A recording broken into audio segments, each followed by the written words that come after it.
Et avec nous cette fois, Dr Chalmers Larose, il est co-directeur de l'Observatoire sur les États-Unis et chargé de cours à l'UQAM. Bon après-midi, professeur Larose. Bon après-midi, monsieur Jean Espia, comment ça va? Moi, ça va toujours bien, même quand ça va mal. Et je regarde, je regarde ce qui se passe aux États-Unis avec les primaires américaines. Donald Trump qui gagne haut la main, en tout cas, cette course, n'est-ce pas, avec Nikki Haley ou contre Nikki Haley, et qui décide que Nikki Haley devrait se retirer tout de suite. Moi, je me dis, bon Dieu, bon Dieu, bon Dieu de bon Dieu, les Américains ont les dirigeants qu'ils méritent. Hein? Bon, écoute, bon, la première chose qu'on peut dire, c'est qu'il n'y a pas de suspense. Non.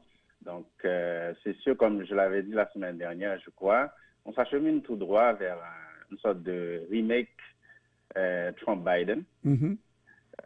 Donc, la victoire de M. Trump hier aux primaires de New Hampshire ne fait que confirmer cette hypothèse-là.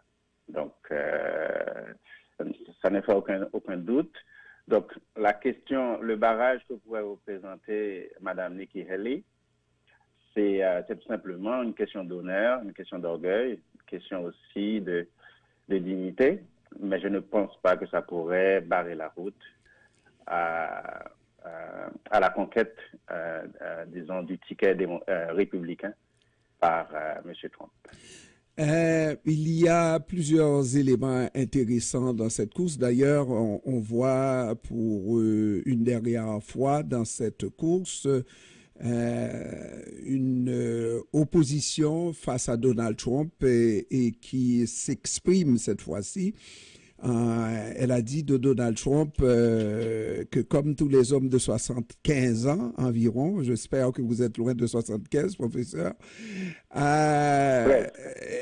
on n'est pas tout à fait apte et Donald Trump n'est pas apte. Et s'il pense être apte, ben, qu'il accepte de faire un débat contre elle. C'est un défi à Donald Trump. Bon, écoutez, il y a toujours... moi, je pense pas que la carte de l'âge, c'est une bonne carte. Ça peut attirer certains électeurs, mais ça peut aussi en éloigner d'autres. Mm-hmm. Donc, ce n'est pas nécessairement une bonne stratégie. Je pense que la stratégie, il peut y avoir un débat, mais on n'est pas encore à ce stade.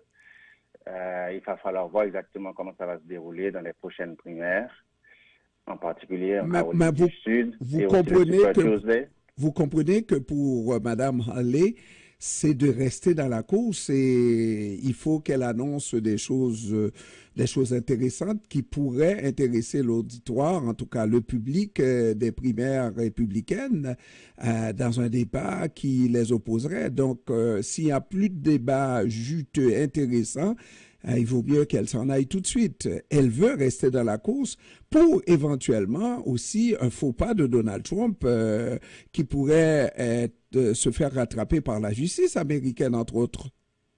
Bah, je crois que ça c'est un bon argument, de campagne intéressant, mais aussi stratégiquement, le fait d'être là, cela pourrait lui valoir le ticket démocrate advenant un faux pas de Donald Trump, soit sur le plan judiciaire, soit sur le plan purement un gap politique énorme. Il appartient au camp de Trump de maîtriser la situation et d'aller jusqu'au bout. Ce qu'il faut retenir ici, c'est que ce n'est pas le même Trump de 2016 qui est là. C'est-à-dire, c'est une campagne qui est mieux rodée. Dans 2016, Donald Trump, c'était tout simplement un accident. C'était pas prévu qu'il conquiert le ticket démocrate et même la présidence. Aujourd'hui, c'est une campagne beaucoup plus rodée, beaucoup plus professionnelle, et qui a ce qu'on appelle, qui joue la carte de l'expérience, mais en même temps qui se présente de manière très assurée et résolue. Donc, ce n'est pas la même chose qui est là aujourd'hui. Je m'excuse, professeur, est-ce qu'il ne faut pas aussi mentionné ou en tout cas regardé le fait que Donald Trump était beaucoup plus libre en 2016. Aujourd'hui, il fait l'objet de toutes ces poursuites et il est sous pression.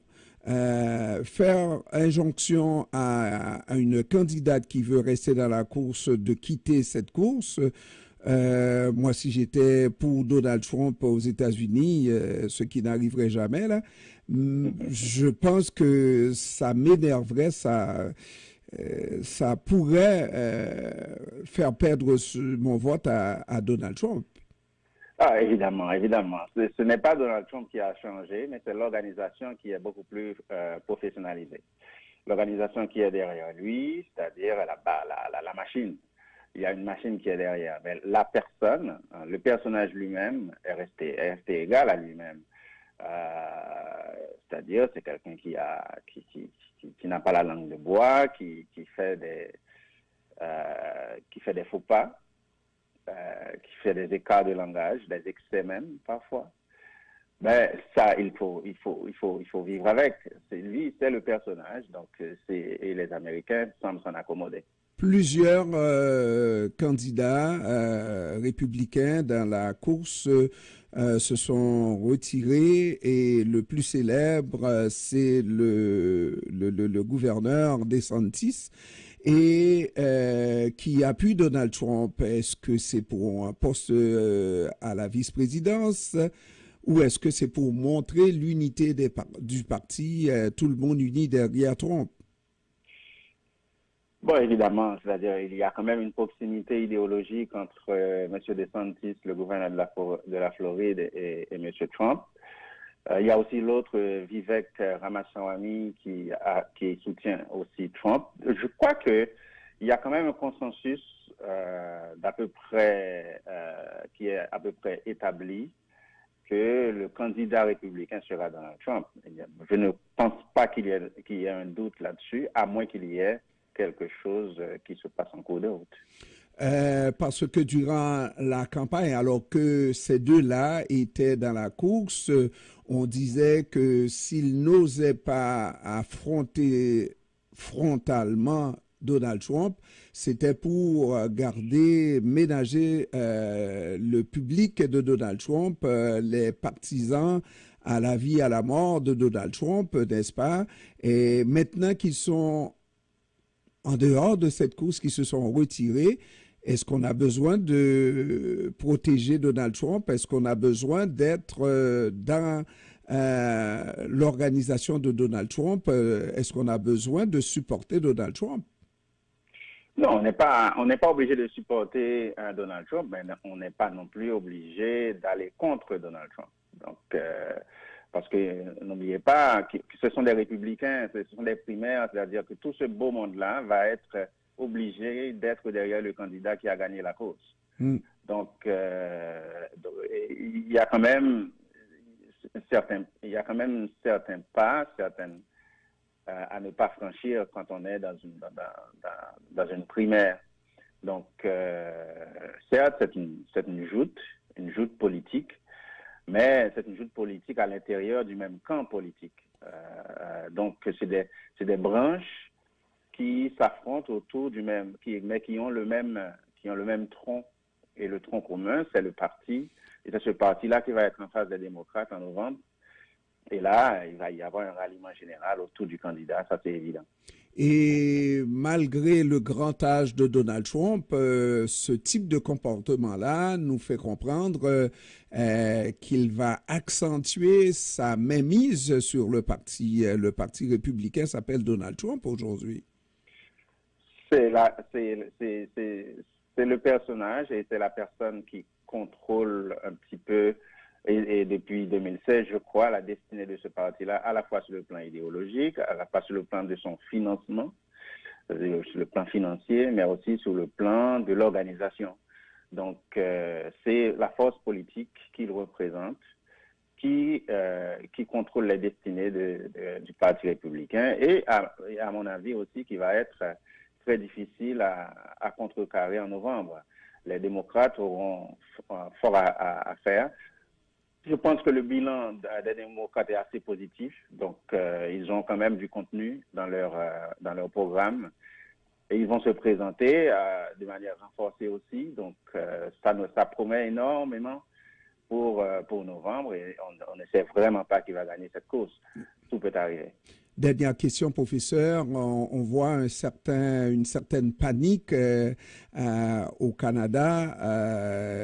On fait même une équipe pour les États-Unis, pour négocier avec les États-Unis parce qu'on craint le retour de Donald Trump. Est-ce que ça augure mal pour les démocrates ou est-ce que, bon, on est plutôt réaliste que Donald Trump peut être de retour? Je pense que ça augure mal pour le Canada. C'est pas nécessairement pour autre chose. Je crois que, principalement le gouvernement Trudeau. Le gouvernement Trudeau a eu des interactions assez difficiles avec les républicains quand Donald Trump était au pouvoir. Ça s'est un peu amélioré avec Biden, étant donné la proximité idéologique et politique entre les deux.